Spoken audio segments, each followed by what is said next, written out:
What's up, you guys? Today we're going to be looking at the brand new for 2023 LEGO Star Wars helmets, the Captain Rex helmet, Phase 2, the Clone Commander helmet, Phase 1, and the Princess Leia Bosch helmet. So it's interesting to see that these are very popular clone commanders. Their minifigures of each of these characters are very valuable. At one time in the height of LEGO investing in like 2020, Phase 2 Rex Complete was like $300. So just looking at the design here, I really like what I see. It does look like these two markings here are stickers right here, but similar like ribbed design here as the Stormtrooper. You got the rangefinder on top and of course the blue markings on the front of the helmet. A little bit disappointed to see that it looks like a lot of those markings are done with stickers, not with prints. You can see Rex has the 2x2 slope there, whereas Cody has a bit of a taller 2x3. So I'm liking that they distinguish the designs kind of enough. More than 700 pieces is quite generous for the price. And for Rex to be over 800 at this price, it feels like LEGO could have charged 80 for this and chose not to. So it's still way too early to see how these investments are actually going to do. But from a design standpoint, there's no reason that this couldn't one day be a $100, $200, or even more expensive collectible item. For the Leia helmet, I think it's a little bit interesting. They chose to accompany the two clones with this, but I think when you consider that it's the 40th anniversary of Return of the Jedi coming up, and the fact that LEGO might be putting out a larger Jabba themed set this year, it totally makes sense that they would want to use one of the helmet slots on this. Next, we're going to talk about shelf life. So for this one, I'm going to go to the spreadsheet, guys, a little bit early. Pay attention to column D here. You'll see that 4 helmets that have retired in black, their shelf lives of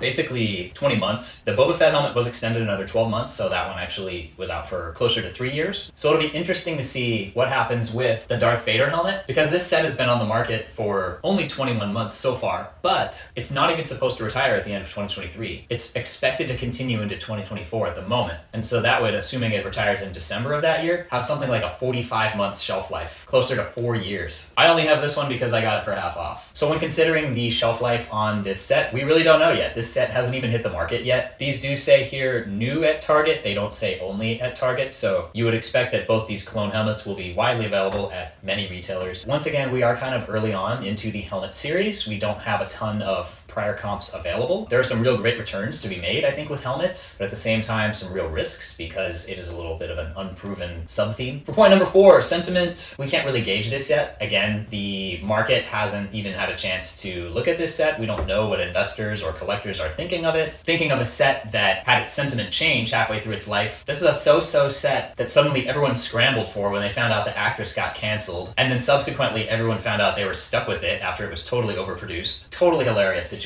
I am stuck with 3 of these. This one I actually purchased on purpose to have here in my apartment. I thought I would build it, but I'm actually going to end up selling it for a little bit of a profit. I never thought I'd see the day making profit on good old ATST Raider. One other thing I do want to talk about when it comes to helmets is future relevance. And this is something that you have to consider, especially with LEGO Star Wars sets. There are so many vehicles and scenes and characters. With a set like the Darth Vader helmet or the Boba Fett helmet, these are characters that I know are still going to be popular in 1, 2, 3, 5, or 10 years. Whereas something like the ATST Raider or with this buildable DO figure, there's just not a lot of future relevance for those things. This ATST appeared in 1 episode of a TV show 2 years ago. It's never going to appear in that form again. All right, so then if we look at the math, these first 4 helmets have retired. The current values are just current as of January of 2023. These are the Amazon prices for these sets. For my fee and shipping calculation, I'm using the estimate of 25%, which is a little bit conservative, but if you're selling on eBay or Amazon, it's likely your fees will be around that number. I'm also assuming that you paid MSRP for these sets, which if you're decent at LEGO investing, you should almost never be doing. So we can see here in the profit column that if you sold the Boba Fett, you'd just about be breaking even. The Stormtrooper that retired at the end of 2021 is up quite a bit, but after fees, again, you're only going to be profiting about $15 on that $60 helmet. With the TIE Fighter Pilot, the darling of LEGO investors, $60 set that after fees, if you sold it today, you'd be netting $149 in profit. That's over tripling your money in under 1 calendar year. That's absolutely incredible. Let me know what you guys think. If you think my DD is trash, or if you agree with what I said, feel free to leave a comment down below and let me know. I actually have a Phase 2 Rex helmet. It's slightly misprinted. You can see that the